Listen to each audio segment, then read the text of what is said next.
또 오늘 하루의 모든 수업과 일정을 주님 인도해 주시고 또 저희 모두를 하나님께서 축복해 주시며 또 공부하는 우리 학생들의 모든 장래 사역의 길을 하나님 가장 복되게 선하게 참 주님의 영광을 드러내는 길로 이끌어 주시옵소서.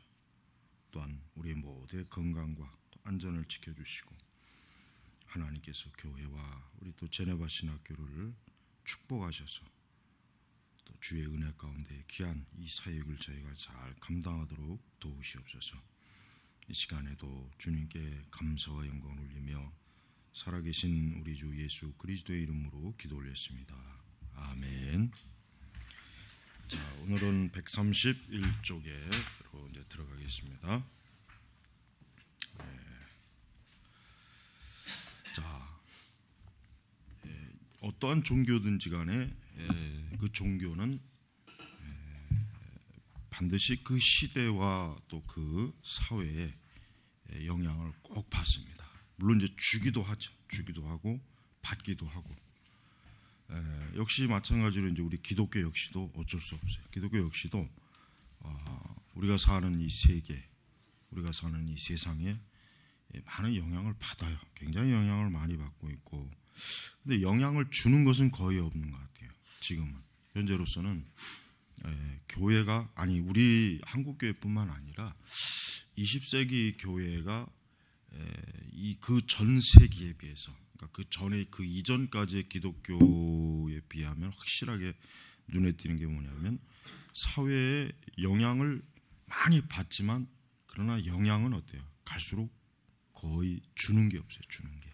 그러니까 그만큼 교회가 큰 위기에 처한 거죠. 위기에 처한 거란 말이에요. 그래서 이제 우리는 이런 그 사회가 이 세상에 주는 그러니까 영향 이런 부분에 있어서 우리는 좀 더 한번 깊이 좀 관찰해야 될 필요가 있습니다. 자, 우리 131페이지 하반절 이제 하반절의 조금 위에. 자, 우리는 가족 중심의 가치와 관계로부터 일터에서는 전적으로 다른 가치와 관계들을 이동한다. 직장 동료와의 관계는 개인적으로 친한 친구의 관계와는 다르다. 또 우리는 봉사기관에서 일하는 사람과 접촉하다가 사회적으로 좀 더 규모가 큰 사업처 행정기관과 관계한다. 매일 저녁 텔레비전 뉴스와 방송에서 전하는 재난과 고통받는 장면을 접하다가 또 어때요? 채널을 또 돌리면은 부드럽고 가볍게 포장된 오락 프로그램, 또 포르노그래피에 눈을 돌린다. 그런 다음에 우리는 교회 간다. 우리는 이 세계에 동참하기도 하고 거부하기도 하면서 지낸다. 자, 이게 지금 바로 우리 지금 모든 우리 그리스도인들의 현실을 정확하게 잘 아주 나타낸 거예요. 그러니까 여러분 과거에 이제 농경 사회, 그러니까 이 도시 산업 사회 이전에 그 농경 사회는 어떻습니까? 이와 같은 그 어떤 인간의 그 마음과 눈과 생각을 급격하게 변화시키는 요소가 별로 없어요. 그러나 지금은 어떻습니까? 지금은 아까도 얘기했지만 특히 이제 이 매체의 영향들이 어때요? 아까 진짜 뭐 지금 현재 우리 뭐 요즘은 이제 서서히 또 이제 다시 이제 방송에 이제 오락 프로그램 이런 게 이제 나오더라고요. 서서히 이렇게 보니까. 그러나 역시 아직도 이제 지금 뭐 이런 지금 참사 그런 세월호 참사의 그 뉴스나 또 그 관련 프로그램은 계속 나와요. 그러니까 그런 걸 보다가 또 갑자기 다른 채널 뭐 어떤 뭐 개그쇼 한다든가 이런 것들이 나올 때 사람들의 그 감정이라고 하는 건 어때요? 재난 뉴스를 보면은 거기에 이제 몰입이 돼서 좀 그게 또 안타깝고 두렵고 그러다 또 갑자기 어때요? 오락 프로그램 보면은 한순간에 또 기분이 또 틀려져요. 그러니까 여러분 우리 지금 현대 사람들이 사실은요 누구나 할 것 없이 정신병이 다 있다고 봐도 그렇게 틀린 말은 아니에요. 그러니까 이 정신병이라는 거를 무슨 뭐 어떤 그냥 막 그 과격하고 급격한 정신병을 얘기하는 게 아니라 그 정도까지는 아니더라도 어때요? 모든 사람들의 이 감정의 기복이 어때요? 빨리빨리 변해야 된다. 빨리빨리. 이게 굉장히 위험한 거예요. 좋은 게 아니죠. 왜? 인간이라는 존재 자체가 어떻습니까? 기계가 아니잖아요. 사람. 인간이라는 자체는 뭡니까? 말 그대로 살아있는 인격체예요. 감정이 있고 정신이 있고 또 그 내면의 어떤 정말 그 짐승과는 다른 참 우리 기독교에서 말 하나님의 형상이 있고 이런 그 사람이 어때요? 이런 수시로 변하는 세상의 어떤 것들을 외부에서 이제 보면서 수시로 어때요? 우리 이 사람이 영향을 받는 거예요. 그러니까 여러분 이게 이제 이게 고정화되고 이게 학습화되면 어떻게 되냐면 그래서 이제 좀 심한 사람은 아침에는 기분 좋다가 점심 때는 또 괜히 또 우울해지고 저녁 때는 또 기분 좋고 또 저녁 더 지나면 또 그러니까 자기도 모르게 영향을 받는 거예요. 왜 그렇습니까? 아까 말한 이런 현상 때문에 그래. 그러니까 우리가 이제 그런 것들이 과거에는 그러니까 전에는 이제 특별한 사람만 진짜 뭔가 진짜 정신적 불안정 어떤 요인에 의해서 그러나 지금은 그게 어떻게인가 대중화된 거예요. 그러니까 정신 질환도 대중화된 거예요. 대중 이게 보편화된 거예요. 그러니까 어린아이 같은 경우도 이제 보통 이제 뭐 요즘 뭐 스마트 기기라든가 이런 거 어린아이들한테 이렇게 주지 않아야 된다 이제 그런 얘기를 많이 해요. 왜 그러냐면 사실 그래요. 어른보다 훨씬 더 그런 영향을 매체 영향을 더 빨리 신속하게 더 깊이 영향을 받으니까 사실 그래요. 근데 문제는 뭐 지금 이 세상 자체가 매체 사회예요. 이 매체사.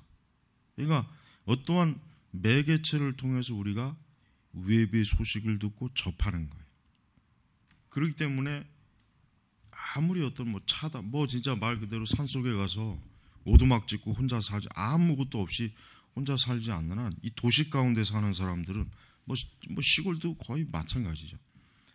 이 매체 사회의 영향을 받게 되는 거란 말이야. 매체사. 이런 것들이 이제 우리 삶 속에서 결국은 우리 이제 신앙에도 역시 많은 영향을 미치겠죠. 영향을 미친단 말이에요. 어떤 영향을 미칠까요? 역시 우리 기독교 신앙 자체를 흔들죠. 우리 신앙 자체 흔들어요. 그러니까 옛날 사람들, 그러니까 서구제 옛날 사람들은 신앙이 이렇게 기복이나 굴곡이 심하지 않아요. 그러나 지금은 안 그래요. 지금은 정말 일반적으로 그 사람들의 교회 다니는 사람들의 신앙의 굴곡이라고 하는 게 이게 보통 이게 심각한 게 아니에요. 그러니까 그런 문제들을 해결하기 위해서 뭐가 나타난 겁니까? 그래서 내적 치유, 상담. 바로 이제 왜 그와 같은 것들이 교회에 나타났을까? 바로 성도들의 그런 성향을 뭔가 좀 다뤄보기 위해서 그런 요소들이 교회에 이제 도입이 된 거예요. 근데 이제 그게 과연 그러면은 정말 좋은 것이냐, 바른 것이냐 했을 때 역시 신뢰할 수는 없죠. 그런 것들은 사실 신뢰하기가 어려워요. 그래서 우리는 이런 그 다양한 매체, 그 다양한 사회적 형상, 다양한 이런 부분에 있어서 우리 자신들이 참 어떻게 이걸 바르게 대처해야 될까? 이게 심각하게 지금 사실은 고민해야 됩니다. 그러나 우리는 이 복음이라고 하는 것이 하나님의 진리라고 하는 것이 결국은 이와 같은 것들에 대해서도 충분히 분명히 하나님의 진리는 충분히 감당할 수가 있는 거예요. 감당할 수. 130페이지 하반절에 보면 이런 말이죠. 현대 사회적 세계 안에 자리 잡은 이런 핵심 가치 공백, 이 공허함, 이 끔찍한 연약함, 또 소금 문명을 참으로 위대한 문명으로 만들어주는 것의 대부분 사라짐으로써 다원주의가 등장할 수 있는 길을 결국 열어준다. 피터 버그는 현대화의 모든 결심 가운데 기독교 신앙의 가장 의무심장한 반론을 제기하는 것이 바로 다원주의라고 믿는다. 그래서 그 점에 대해서 간략하게 살펴볼 필요가 있다. 그러니까 피터 버그는 기독교적인 관점으로 이 사회학을 다루는 학자입니다. 그러니까 지금 피터 버거의 진단이 뭐냐면 기독교 신앙의 가장 의무심장한 반론, 그러니까 기독교 신앙을 반대하는 것, 즉 기독교 신앙을 또 적대시하는 것, 또 기독교 신앙에 대해서 뭔가 이제는 좀 거부하는 그런 반응의 가장 그 핵심이 뭐냐면 이 다원주의라고 하는 것을 지금 이 사람은 이걸 이제 꼽고 있는 거예요. 그러니까 다원주의라고 하는 것 자체가 결국은 종교뿐이 아닙니다. 우리는 그냥 이제 종교 다원주의라고 하니까 이제 종교 기독교 안에서만 생각하지만 사실은 아니죠. 일반 사회에도 어떻습니까? 이 다원주의의 영향은 많아요. 굉장히 많아요. 이 사회 이런 어떤 우리 교회 바깥에 종교 바깥의 어떤 다른 영역도 학문도 마찬가지지만 역시 보니까 다원주의의 영향은 굉장히 강하다는 걸 우리가 알아야 돼요. 이제 다만 이제 기독교에서도 역시 이 다원주의가 결국은 기독교에 대해서 바르게 어때요? 제대로 이게 제대로 살펴보지 못한다는 거예요. 제대로. 자, 그냥 우리 132페이지 바로 넘어가겠습니다. 그래서 우리 130페이지부터 131페이지까지는 현대 사회의 이 다원성, 그다음에 다양한 매체의 영향, 또 그로 인해서 영향을 받는 거, 이런 것들을 이제 좀 말하고 있습니다. 자, 그다음에 132페이지를 다시 넘어갑니다. 자, 하반절 보면은 원인은 세속화임의 결과는 문화적 다원성인 것처럼 보이지만 피터 버그가 주장하다시피 그 둘이 서로 긴장을 강화해 준다는 점은 의심할 바가 없다. 그러니까 원인은 그럼 이제 그렇게 된 원인, 그러니까 다양한 사회 매체가 일어난 게 뭐예요? 세속화예요. 세속화. 그다음에 결과는 뭐니까? 결국 세속화의 결과가 첨예하게 드러나는 점이 뭡니까? 문화적 다원화. 그러니까 우리 사회도 그렇습니다. 과거에는 이게 뭐 70년대나 그러니까 특히 이제 70년대까지는 우리 사회가 어때요? 굉장히 단순한 사회거든요. 단순화된 사회예요. 단순화된. 만약에 우리가 저 70년대로 가면은 아마 굉장히 딱 느낌이 뭐냐? 지금 시대 사람들이 70년대로 가면은 굉장히 재미없는 사회다. 놀 것도 없고 뭐 이렇게 볼 것도 없고 뭐 이렇게 재미가 없을 것이다. 아마 제일 먼저 그걸 느낄 것 같아요. 그러나 이제 지금 그 시대 사람들이 만약에 지금 시대, 그러니까 뭐 지금 시대 뭐 이제 그 시대를 살아본 사람들이 이렇게 같은 경우는 어때요? 과거와는 틀리게 문화가 어떤 다원화된 거, 다원화. 상품도 다원화되는 거. 옛날에는 치약이 어떤 거지? 럭키 치약, 하얀 거. 혹시 본질 봤는지 모르겠네. 그러나 지금은 치약이 어때요? 마트가 없죠. 수십 가지가 넘어요. 라면도 옛날에는 별로 많지, 이렇게 종류가 다. 그러나 지금은 라면이 뭐 100 몇 종까지, 뭐 100 몇십 개 이렇게. 그러니까 뭡니까? 이 상품 자체도 어떻게 돼요? 다원화된 거예요. 어떤 한 가지 제품만 과거에는 있었는데 지금은 어때요? 뭐 어떤 하나의 상품이 뭐 수십 가지, 뭐 심지어 수백 가지도 뭐 아주 뭐 그냥 넘쳐나는 거예요. 모든 부분에서. 그러니까 바로 이런 것들이 뭡니까? 결국은 우리로 하여금 어떤 절대적 진리조차도 어때요? 그것도 각 개인의 주관적 선택일 뿐이지 과연 그게 절대적 진리겠느냐? 그런 생각을 하게 됩니다. 당연히 하게 돼. 안 할 수가 없어요. 그러니까 이런 그 문화의 다원화에 대한 현대적 경험으로 말미암아 문화와 사회 중심에 더 큰 구멍이 났고, 이 현상은 뭡니까? 다시 더 많은 다원화를 또 요구하는 거예요. 계속 순환되는 거죠. 그리고 더 그 순환이 어떻게 됩니까? 더 과격하고 더 급박하게 되고 있는 거예요. 자, 지식 분야는 다원화되면서 지식의 통일성이 파괴되고 있다. 자, 이 지식의 통일성이라고 하는 게 참 오늘 이렇게 좀 얘기할 게 뭐냐면, 여러분 지금은 이제 그 모든 학문이 그러니까 지금 이제 모든 학문이 이제 우리가 대학교의 그 커리큘럼 보면 알겠지만은 이 커리큘럼 자체도 굉장히 다원화돼, 굉장히 세분화돼. 학문 자체가 과거에는 뭐 생물학 하면 생물학 하나지만 이제는 그 생물학이 뭐예요? 다양한 생물학, 뭐 진화 생물학, 뭐 바이오 생물학, 뭐 이런 그 생물학 자체 안에서도 어때요? 굉장히 세분화. 물리학도 마찬가지고. 그러니까 지식에 있어서도 어떻습니까?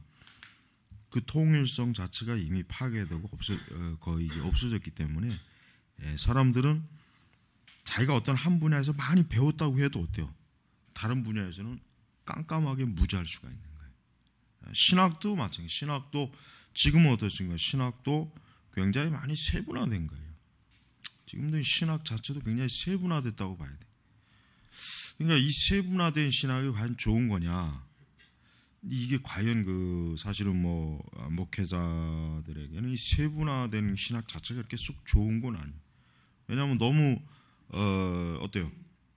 신학이 세분화되면은 전체적인 성경의 진리를 이 포괄적으로 알 수가 없어요.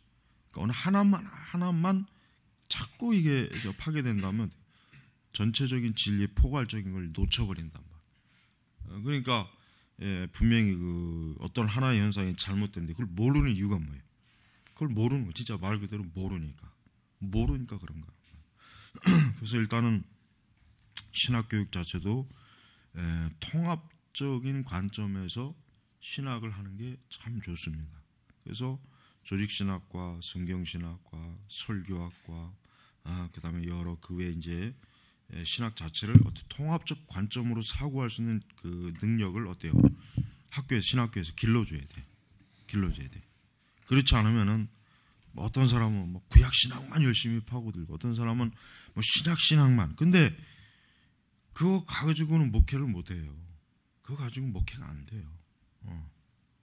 그러니까 자기가 어떤 그 물론 이제 어떤 특정한 신학의 중요한 부분을 배워야 되겠지만, 전반적으로 목회자 될 신학생들은 하나님의 진리를 어때요? 신학 자체를 포괄적인 관점에서 배우는 것이 일단은 중요합니다. 그래야 우리가 성경의 전반적인 모든 진리를 놓치지 않고 참 바르게 우리가 잘 또 다룰 수가 있는 것이. 그래서 브라이언 웰스는 이런 말하죠. 지식의 잡동사니 슈퍼마켓에서 쇼핑을 한다. 지식의 잡동사니 슈퍼마켓. 지식이 뭐 엄청나게 폭발적으로 이제 다양화되고 다원화되니까 이제 지식 자체 그런 것들이 뭔가 마치 백화점이나 슈퍼에 그 온갖 물건이 쌓여 있는 것 같지 어때요? 그 지식 자체가 그렇게 상품화돼서 쌓여 있다. 지금 그걸 얘기하는 것입니다. 자, 그러면서 이제 이런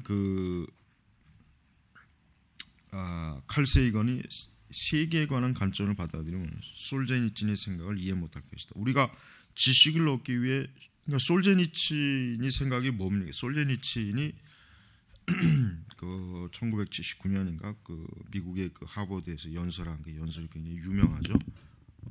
즉 뭡니까? 결국은 인간의 가치를 결국 이 땅에, 이 세상에도만 물질적 가치만 둔다면은 과연 그게 온전한 세계가 이루어질 것이냐, 이제 그런 내용이 내용이. 그러니까 솔제니친이 공산주의 그 당시 소련을 탈출해서 이제 미국으로 망명해서 와서 봤어요. 근데 와서 보니까 자기네가 살던 자기가 그때 그렇게 참 혐오하고 또 이제 공산주의 어떤 유물론 사회에서 지내왔는데 미국이라는 세계에 와 보니까 그렇게 다른 게 없다 이거예요. 똑같이 미국 사람들도 결국은 뭐예요? 물질적 세속주의에 사로잡혀 있어서 영원한 것을 바라보지 못하고 하나님을 등지고 있고, 그러니까 결국 소련의 유물론 사회와 다를 바가 뭐가 있느냐, 이런 아주 강력한 비판을 했단 말이에요. 그래서 바로 이제 이런 솔제니친. 그러나 이제 솔제니친은 결국 인간이 뭐예요? 하나님 중심으로 가야 된다는 거예요. 영원한 관점으로 붙잡아야 된다. 그러나 칼 세이건은 어떻습니까? 칼 세이건은 인간 중심주의적 사고방식을 가지고 있는 사람. 그러니까 칼 세이건하고 솔제니친은 서로 생각이 어때? 사상이 대립적. 그러니까 우리가 지식을 얻기 위해 쇼핑하는 그 슈퍼맨은 동시에 인간의 세계 지배 천재적 능력에 대한 증거다. 그러니까 현실을 파괴하는 인간의 잠재 능력에 대한 증거다. 즉 그 슈퍼마켓, 그 지식의 슈퍼마켓 그 안에 얼마나 여러분 많은 그 참 지식이 들어가 있는데, 그러나 그것들이 사실은 뭡니까?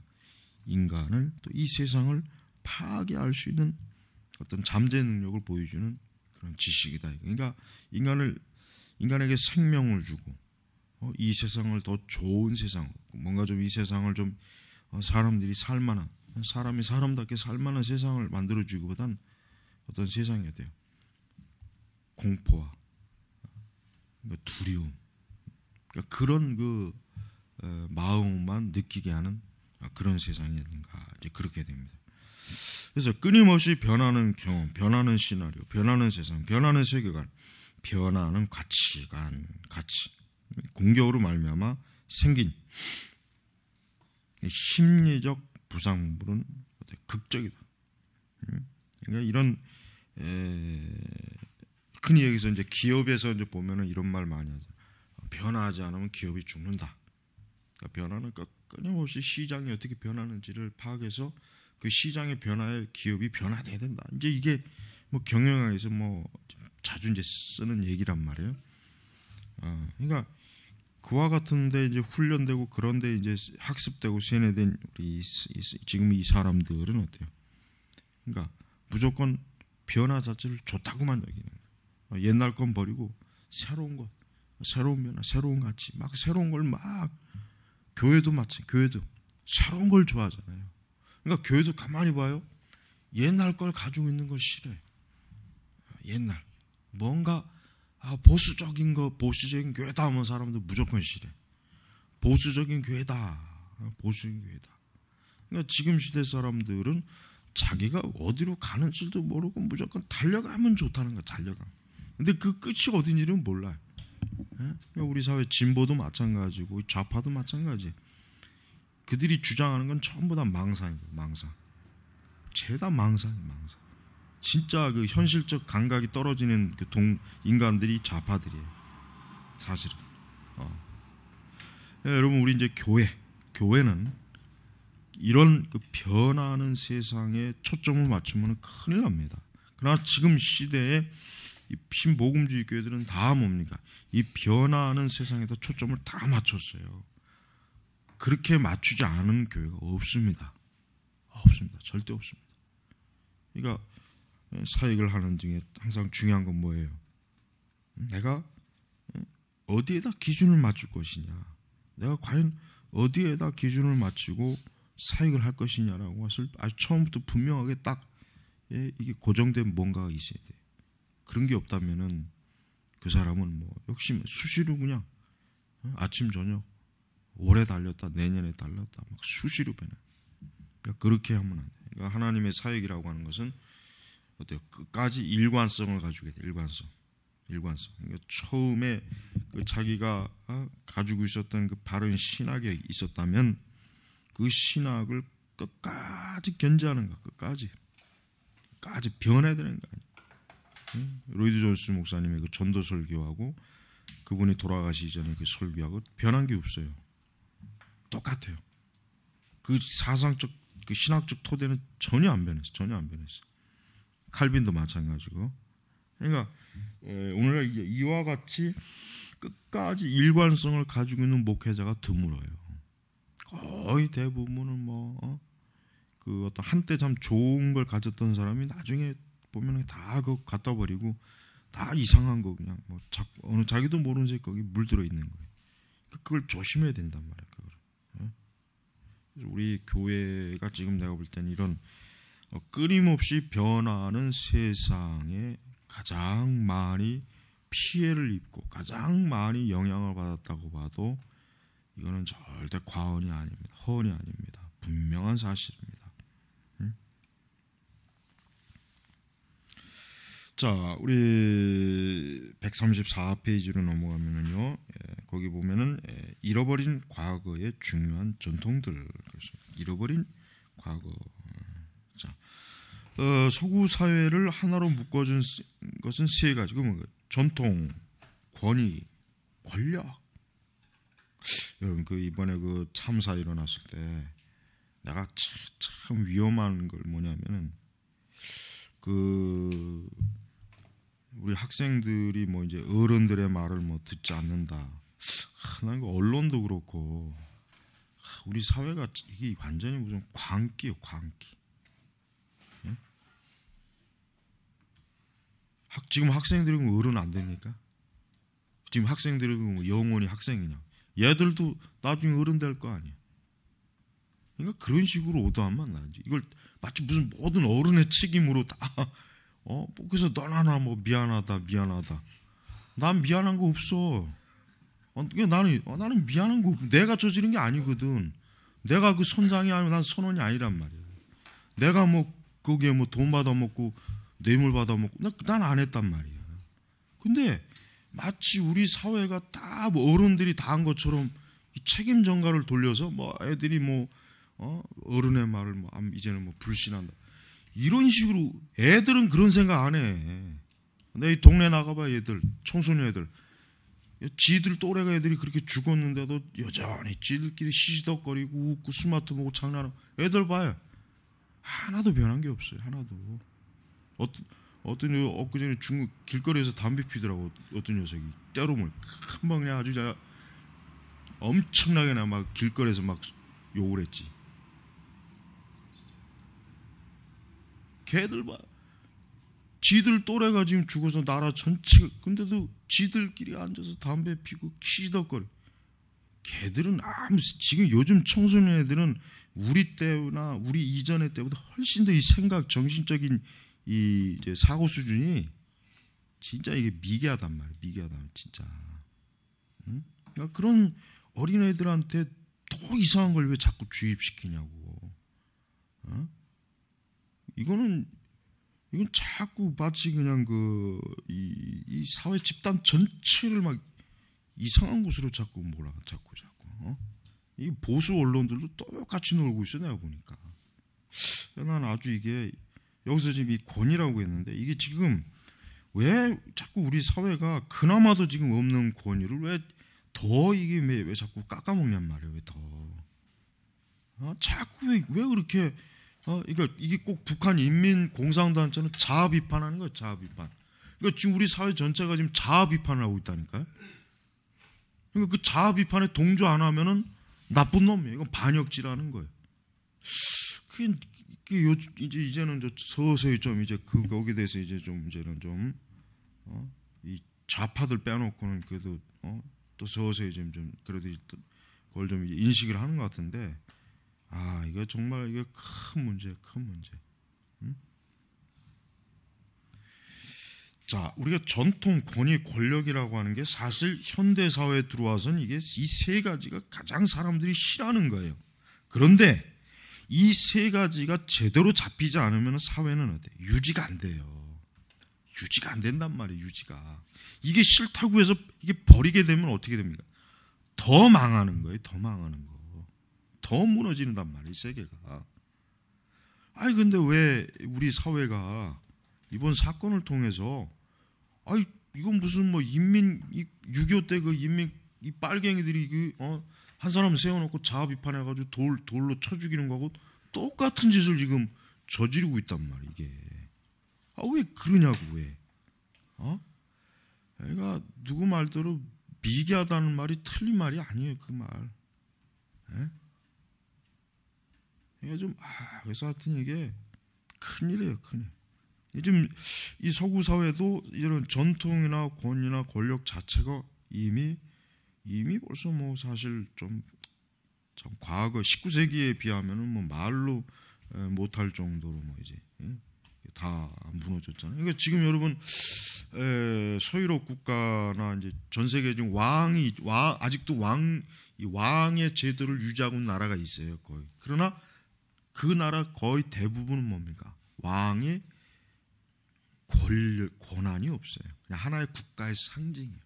일본도 마찬가지고 특히 영국도 마찬가지고 덴마크도 마찬가지고 이 왕이라고 하는 존재는 국가의 하나 상징이지 과거에는 어때요? 왕이 모든 걸 다 좌지우지하면서 막 그런다. 지금은 이제 그게 아니란 말이에요.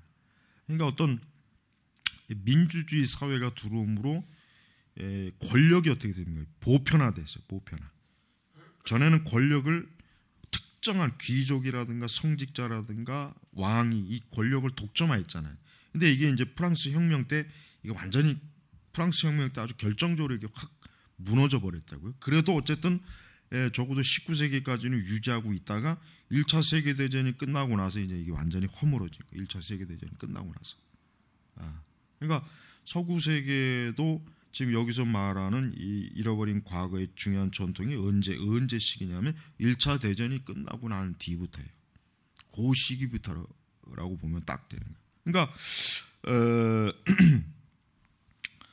여기 이 세 가지 의복 가운데 전통이 아마 가장 중요한 것일 것이다. 물론 전통은 권위와 함께 하는 것이지만 전통이란 한 세대가 그 뒤를 잇는 다음 세대 축적된 지와 지식과 가치관을 전달해주는 통로가 된다. 자, 우리 사회가 어땠습니까? 일제 36년, 6.25 이것 때문에 어때요? 전통이 이게 딱 단절된 거예요, 우리 사회가. 그러니까 사실은 우리 사회가 사실 우리 조상들이 그렇게 썩 못난 조상들은 아니에요.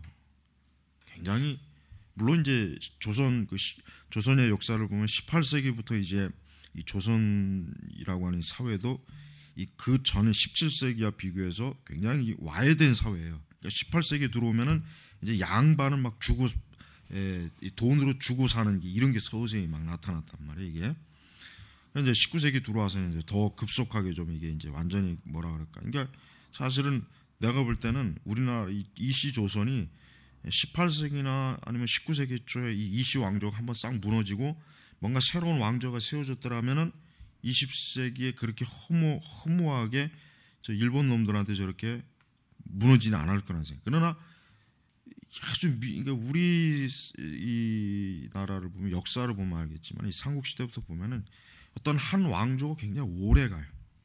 몇백 년씩 가. 그런데 서구는 그렇게 안 해. 그러니까 확실히 우리 민족이 내가 볼 때는 이 굉장히 보수적이에요. 어떻게 보면은. 저 북한도 봐요. 70년이 다 돼가는데 나는 저 북한에는 좀 제정신 가진 놈들이 없나? 저거 좀 김일성이나 김정일 저놈들 좀 총으로 한 방 쏴서 암살해가지고 뭔가 새롭게 뒤집어 이런 생각하는 놈이 없나? 그러면은 뭔가 변할 텐데. 그러니까 우리 이 조선 이시 조선 왕조도 사실 18세기나 19세기 초에 확 한번 왕조가 무너지고 다른 왕조가 세워졌으면은 어때요? 그럼 그 적어도 어떤 한 왕조가 세워지면 적어도 200년에서 250년까지는 생동감 있게 간단 말이에요. 적어도. 그러니까 정신 차린다고 좀. 근데 이시 조선은 너무 오래 왔어. 500년 가까이 있다 보니까 나라가 기운이 빠진 거야. 역동성이 그러니까 일본 놈들한테 그냥 여지없이. 그래서 사실 우리가 만약에 먼저 이 서구의 문화에 개방을 했으면 우리가 참 진짜 저 일본을 어떻게 보면 저것들을 우리가 지배했을지도 몰라요. 어떻게 보면. 그러니까 우리 사회에도 이 전통이라는 게 끊긴 거예요. 더군다나 어때요? 더군다나 이제 60년대, 70년대 이 산업 시대는 더더욱 이랬죠. 왜? 당장 먹고 사는 게 문제란 말이에요. 먹고 사는 게.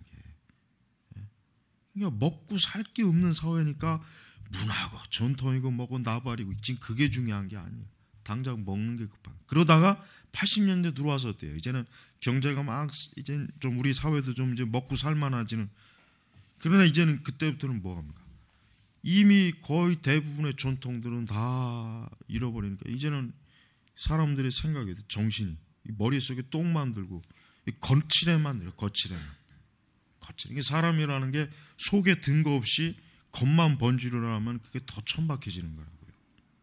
그게 지금까지도 온 거예요. 지금까지도. 우리 세대까지도 지금도 온 거예요. 지금도. 이게 굉장히 교회도 내가 볼 때는 교회라고 하는 것도 그래요. 교회도 이 일제 시대 때문에 이 교회가 사실은 굉장히 참 교회가 피해를 많이 본 거예요. 일제 시대 때. 그러니까 그 초기에 그 선교사들이 어쨌든 교회를 참 잘 이렇게 가꾸고 세워서 교회가 무난하게 왔으면 좋았을 텐데, 교회도 어때요? 이 사회의 그런 그 다양한 흐름에 교회도 굉장히 어때요?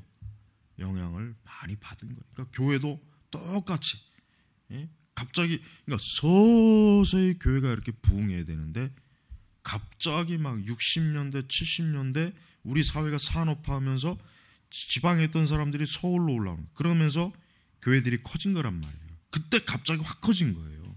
교회라고 하는 게 절대로 갑자기 커지는 게 절대 좋은 게 아니에요. 대부분의 교회들이 서서히 커져야 돼. 서서히. 갑자기 뭐 10명, 20명이 있다 갑자기 막 200명, 300명, 그 좋을 것 같죠? 교회가 큰일 납니다. 그러니까 여러분들도 나중에 목회할 때 교회가 막 한꺼번에 막 그걸 절대 원하면 안 돼.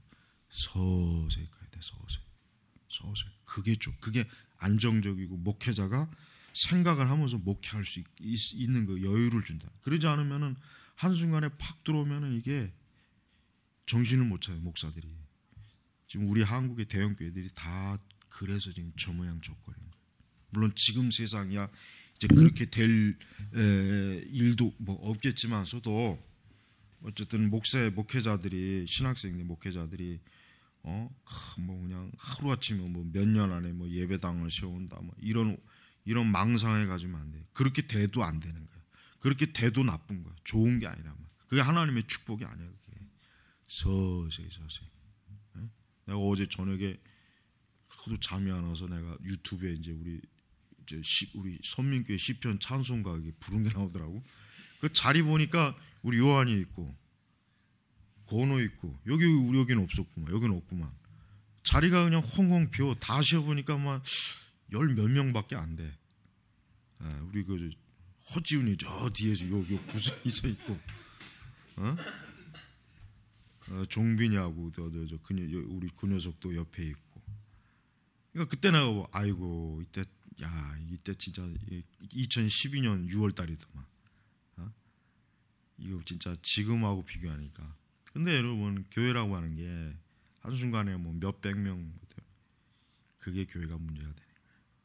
저 안양에 있는 저 교회가 그래서 저렇게 된 거예요.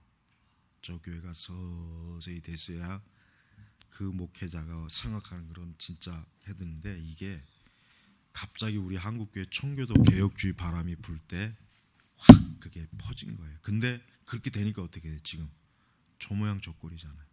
지금은 그 목사도 그 교회를 바로 못 잡아. 바로 잡으려면 저기 사임하고 새로 목회해야 되는지. 저 교회는 끝난 거예요. 그러니까 청교도 개혁주의 교회로서는 끝났다고 봐야 돼요. 그러니까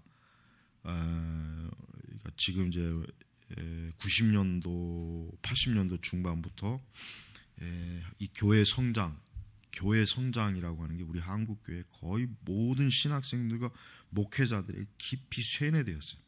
그래가지고 막 뭐 하루아침에 100명, 200명, 뭐 몇백 명, 이걸 막 자랑하고 막 그게 막 교회 붐이 일어났다고. 신학생들도 그걸 보고 자기도 빨리 신학 공부해서 졸업해가지고 개척해서 전부 그 망상에 다 사로잡힌 거예요. 다.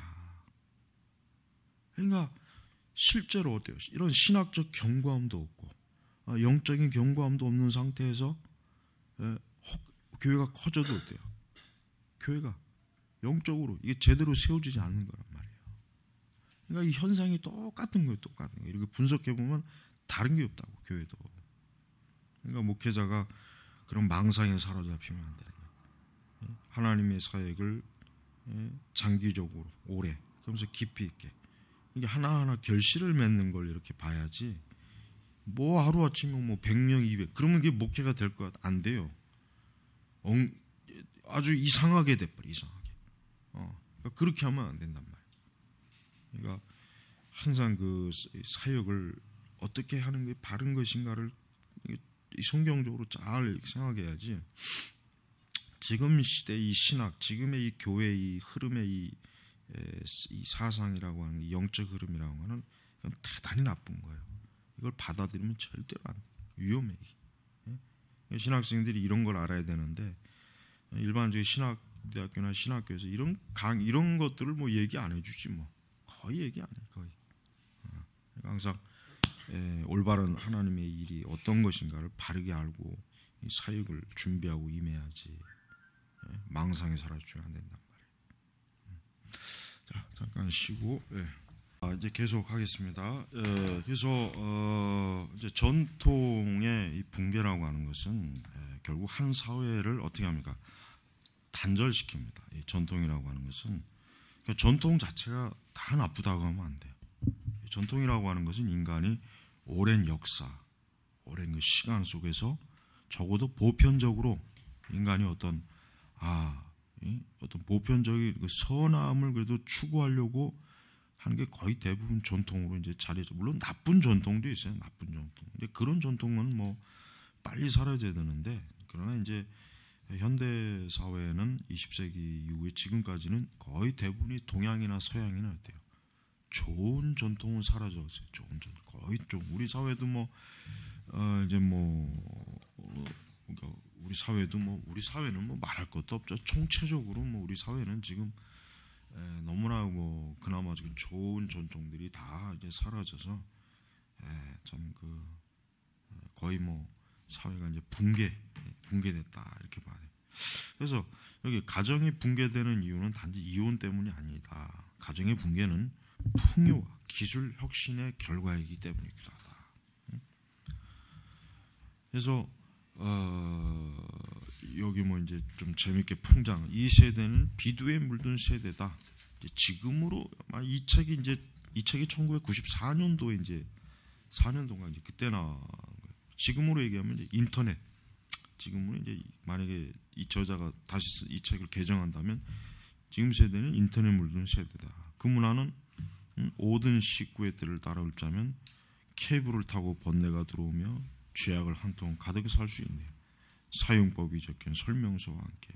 그러니까 이런 비디오, 그러니까 인터넷 이런 그 어떤 정보, 이런 사이버 이런 데서 이런 거에 물든 그러한 그 문화, 거기에 이제 영화, 텔레비전 이런 것들이 결국은 각 가정 또 이 사회가 어떤 공통적으로 공유하고 있던 좋은 전통을 파괴해서 뭔가 새로운 문화적 그 퇴폐적인 것들 또 아주 그 잘못된 것들을 막 그 선전하는 어떤 선전 도구가 되죠.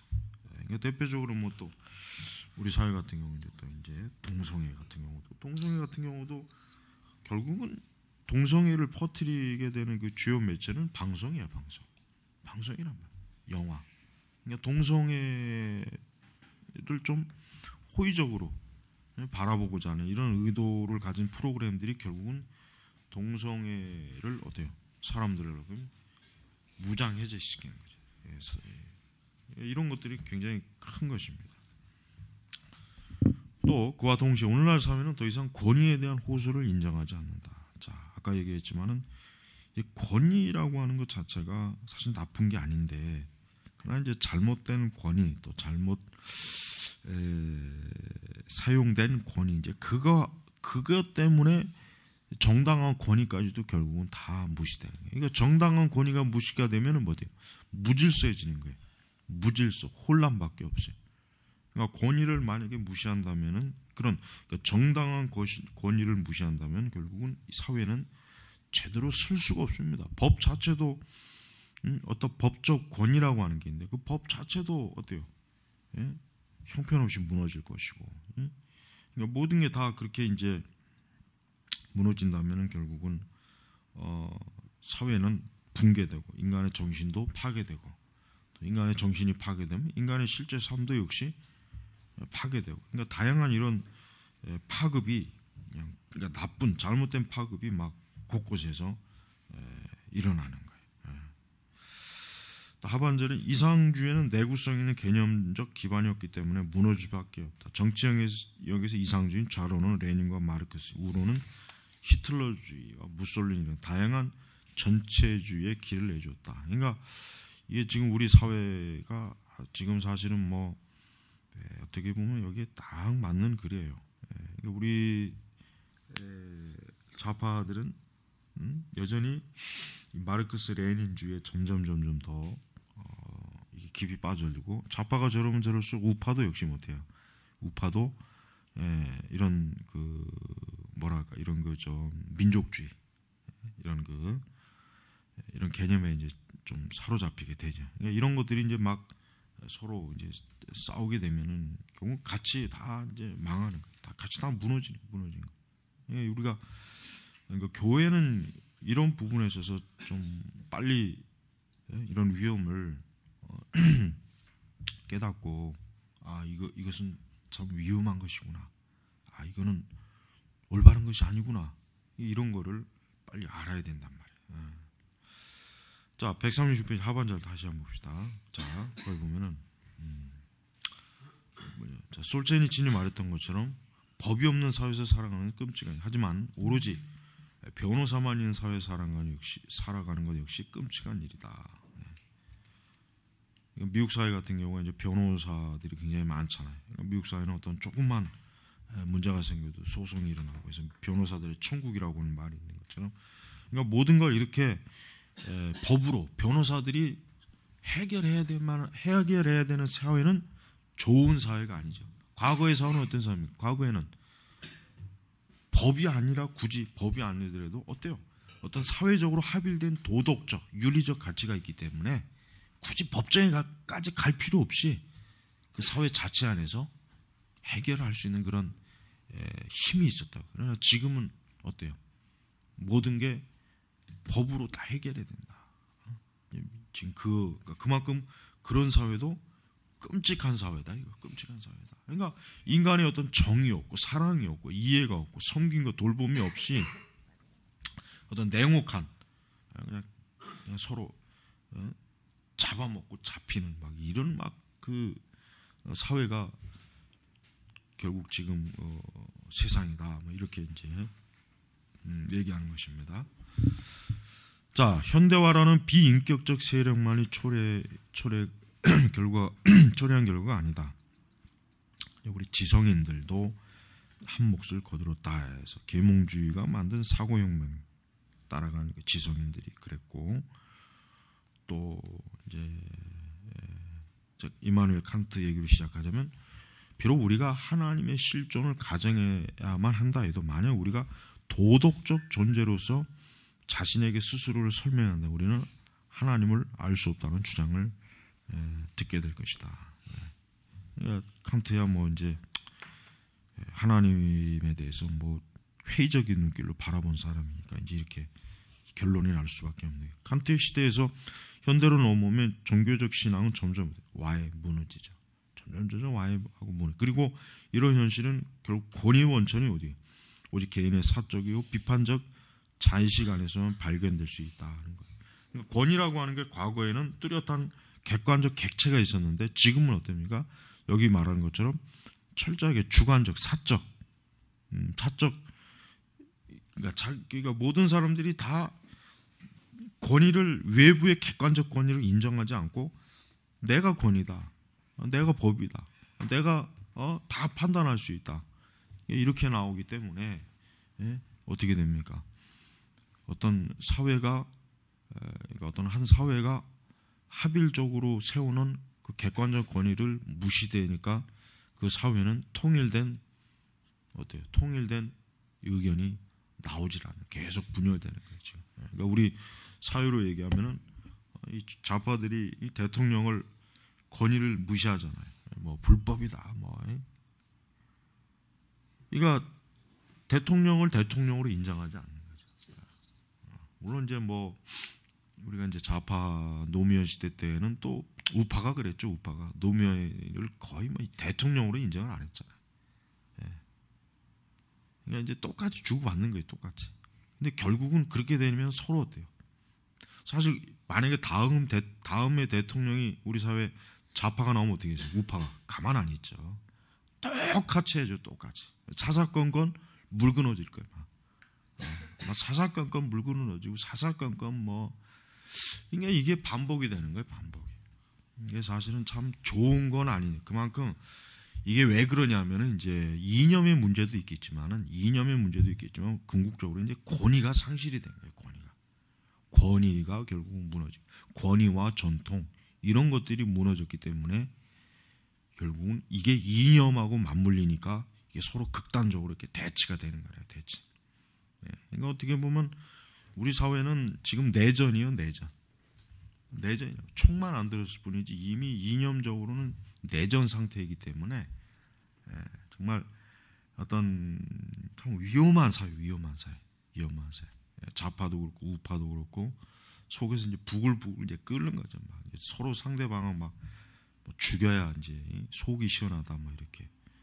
그러니까 저 북한은 우리 사회에서 북한이라는 존재는 뭐 그냥 하나의 혹부리 같은 존재밖에 안 돼. 저것들은.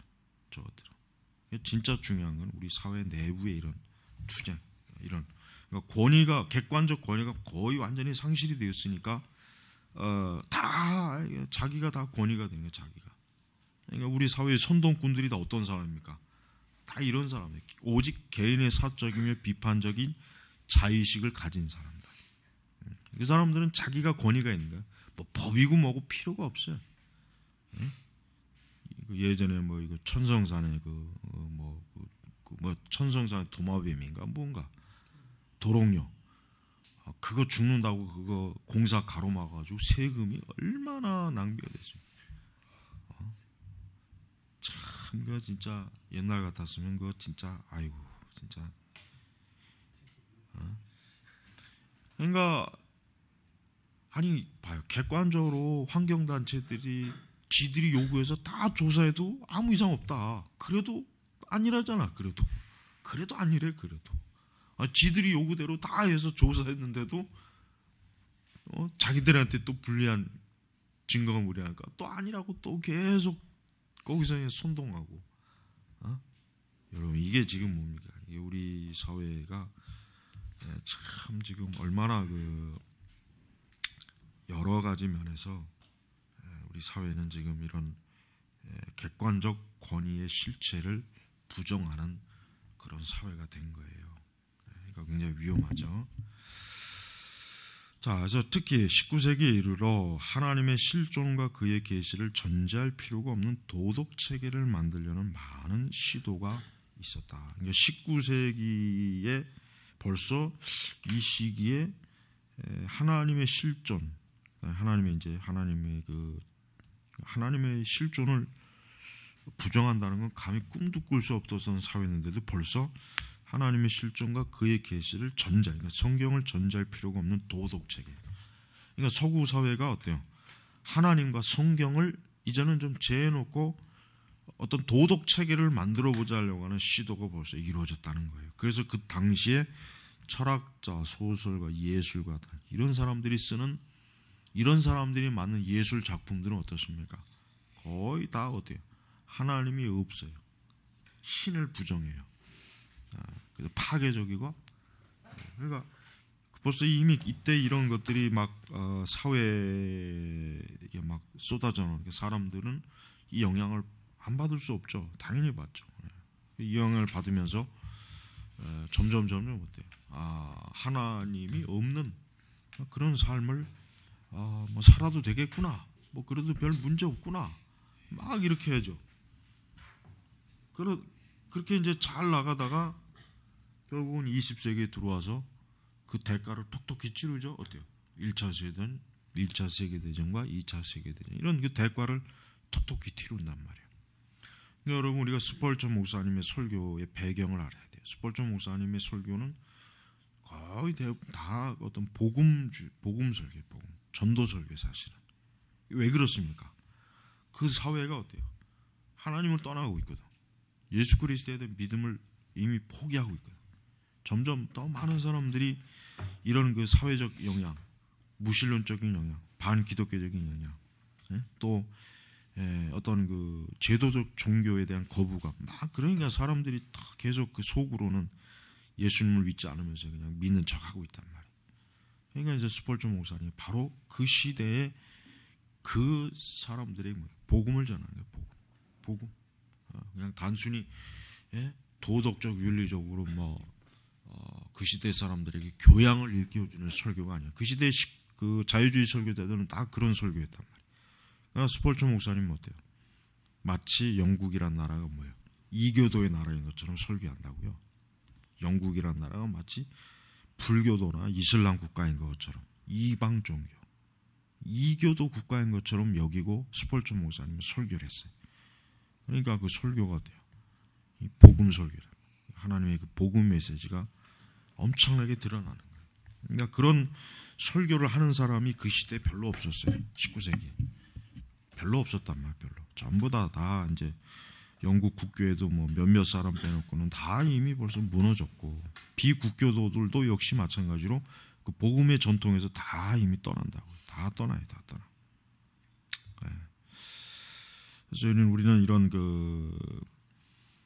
하나님을 부정하고 또 하나님이 없는 여기서 보면은 뭐 지금 뭐 하나님이 없는 도덕 체계라고 하지만 실상 더 나가서 뭔지 압니까? 하나님이 없는 법 체계, 사회 질서. 하나님이 없는 세상을 만들어 보자. 이미 19세기에 그런 시도가 벌써 지성인들, 이런 예술가들, 그런 사람들에게 깊이 벌써 들어와 있어요. 그러니까 더 이상 하나님에게 종속된 사회나 도덕, 하나님에게 매인 그런 세상이 아니라 인간이 주인이 되고 인간이 한번 세상을 다스리는 세상, 그런 세상을 만들어 보자. 이게 결국은 뭐예요? 19세기부터 이 세상이 걸어온 내리막길. 지금까지도 이 세상은 어때요? 계속 내리막길로 가고 있어요. 이 세상 전체가 한 번도 영적으로 오르막길에 올라가 본 적이 없어요. 계속 내리막길이란 말이에요. 자, 그래서 경험은 뿔뿔이 흩어져 버렸고 진리도 흩어져 버렸고, 우리 자신에 대한 인식과 마찬가지로 진리도 불확실한 것이 되어버렸다. 그러니까 자기 자신도 잃어버리고 진리도 잃어버리고, 그러니 사람들이 당연히 정신병이 많이 걸리죠. 그러니 사람이 우울증이 많이 걸리는 거예요. 그러니까 이 세대에 많은 사람들이 자살을 하는 것이고, 자신의 인생을 어떻게 합니까? 그냥 뭐 되는 대로 그냥 찰나적인 삶을 사는 거예요. 찰나적인 삶. 그래서 진리는 일종의 에티켓, 예의상. 진리에는 권위라는 게 없고 올바른 의식도 없다. 오늘날 진리는 어떤 절대적인 것에 닷을 내리고 있지 않기 때문이다. 그러니까 만약에 진리의 설득력이 있다면 그 까닭은 우리의 경험이 그 진리의 강력한 설득의 힘을 제공했기 때문이다. 그러니까 진리라고 하는 것은 나의 경험과 상관없이 객관적이란 말이에요. 그렇죠? 진리라고 하는 것은 우리 인간의 경험과는 상관없어요. 그건 객관적인 거예요. 객관적. 그런데 사람들은 이제는 뭐예요? 내 경험에서 받아들여질 만하면 그건 진리고, 내 경험에서 받아들여질 만한 것이 아니면 그건 설령 진짜 진리라도 그들에겐 진리가 아닌 게 돼버려요.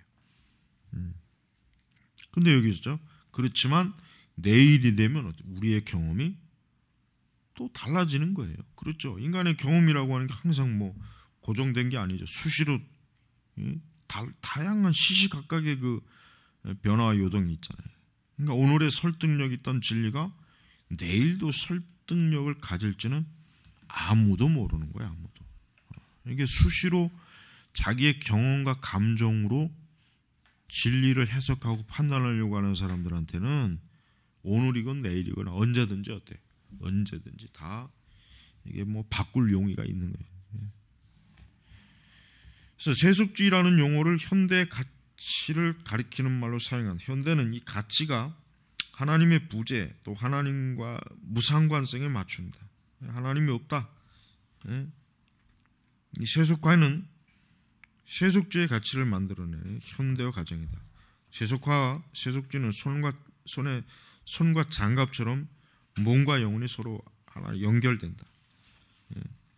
이런 세속주의, 세속화 이렇게 이와 같은 것으로 형성이 된 우리 사회가 이렇게 과연 앞으로 어떤 방향으로 갈 것인가, 어디로 지금 나아갈 것인가 하는 것은 참 어려운 문제입니다. 자, 이제 우리 139페이지 서서히 세속화가는 이제 교회 상황을 좀 봐야 되겠습니다.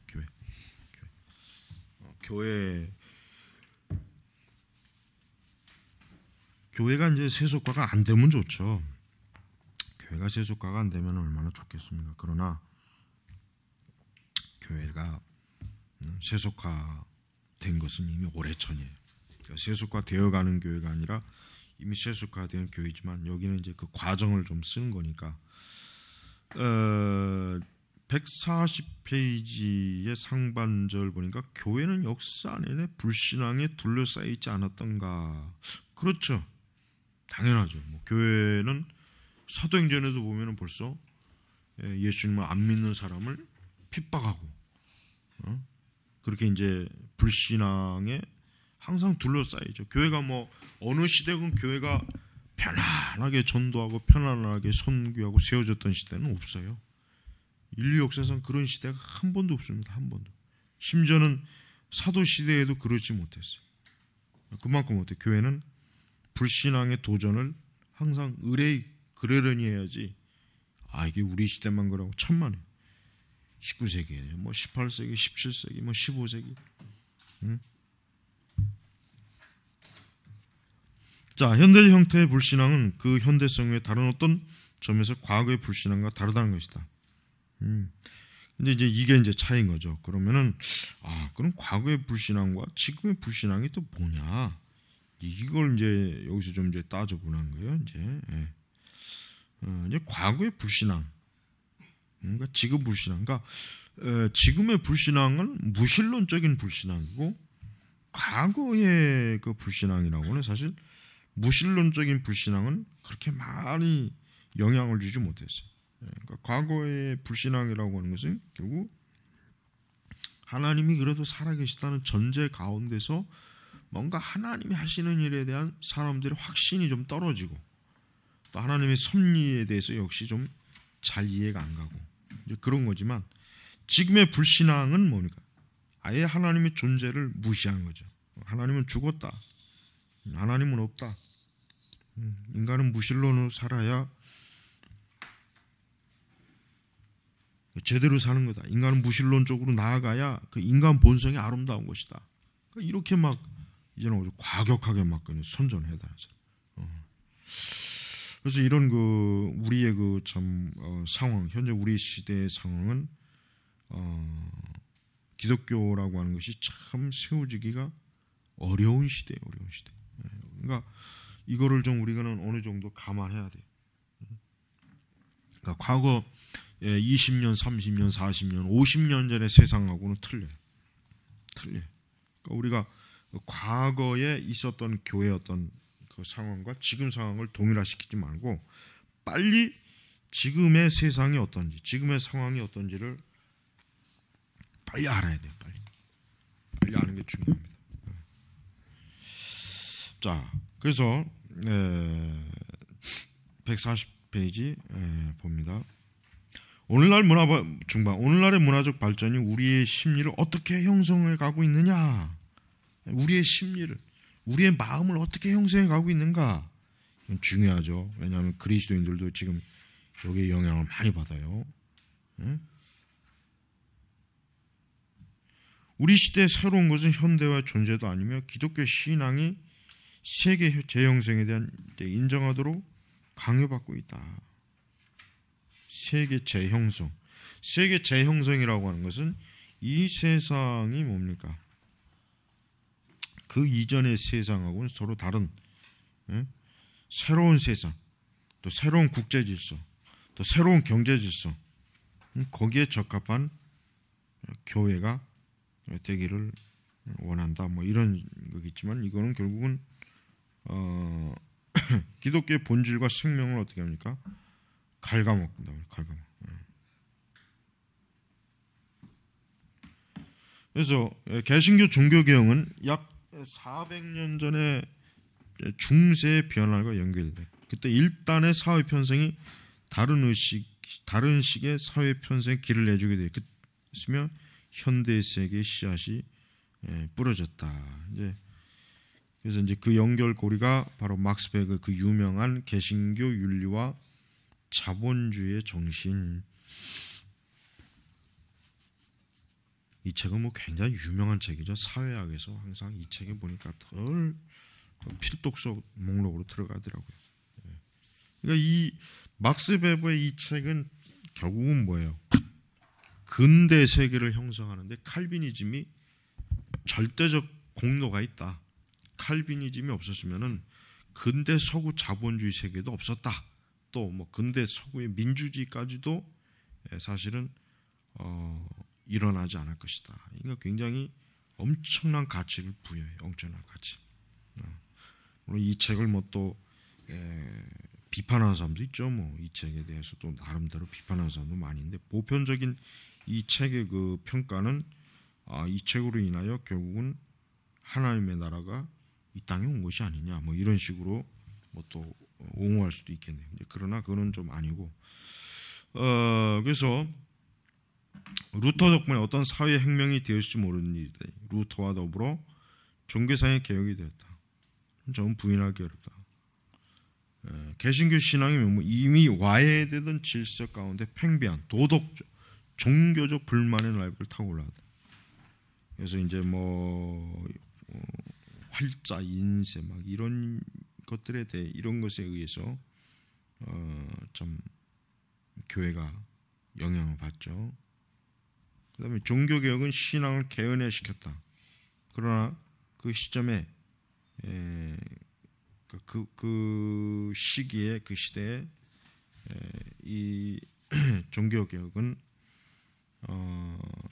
그 사회 그 시대에 그 참 여러 것들과 톱니바퀴처럼 맞물려 가지고 돌아갔고 그리고 종교개혁은 신앙을 개인화시켰죠. 그 전에는 교회 신앙이라고 하는 것은 어땠습니까? 교회 중심적 신앙이에요. 그러니까 공동체적인 신앙이 굉장히 많이 발달했어요. 그러나 이제 개신교는 신앙의 개인화를 급속하게 진행해요. 왜? 자기가 하나님께 회개 기도할 수 있고 하나님께 그리스도를 직접 나아갈 수 있는 거예요. 그러니까 더 이상 교회와 사제의 도움을 받지 않고도 누구나 다 심지어는 만인 제사장이라는 그런 공식처럼 교회라는 곳이 그렇게 이제 좀 급격하게 변화된 것이에요. 자, 첫 번째, 현대적 의식은 일종의 전 세계적인 문화 문명을 통해 형성하는 것이다. 전 세계적인 문화, 전 세계적인 문명. 문명과 문화라고 하는 것은 과거에는 한 지역에만 있었어, 한 지역.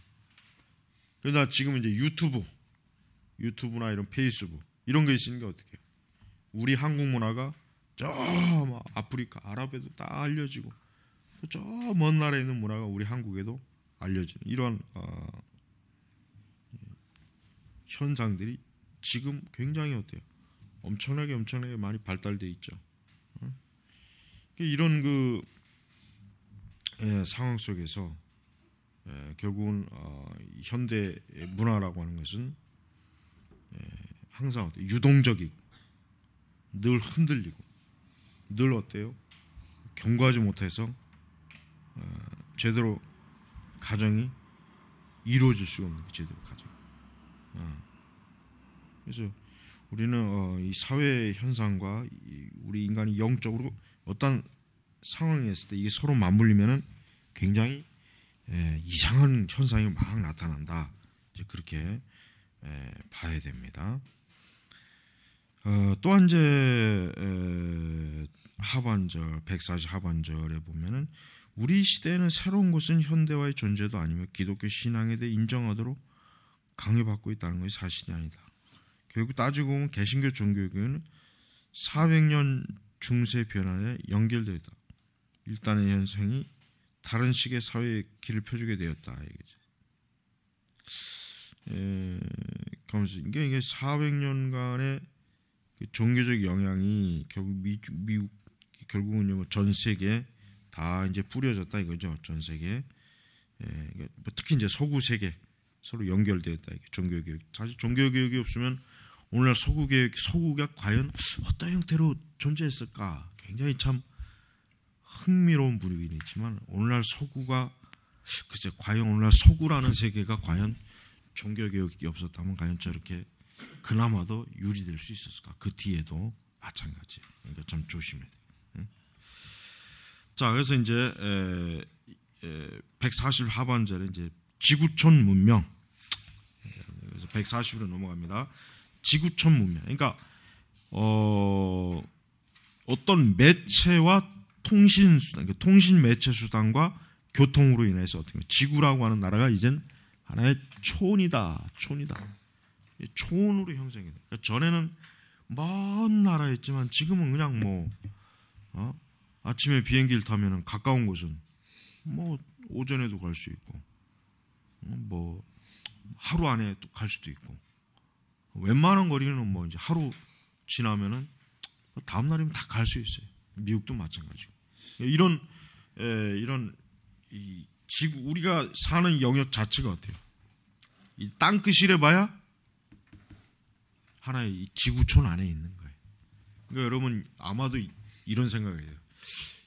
분명히 제자들에게 지구 땅끝까지 그러니까 제자들 속으로 야 땅끝까지 언제 저걸 가냐? 땅끝까지 그러나 지금은 어때요? 땅끝까지 간다는 건 어려운 일이 아니에요, 그죠?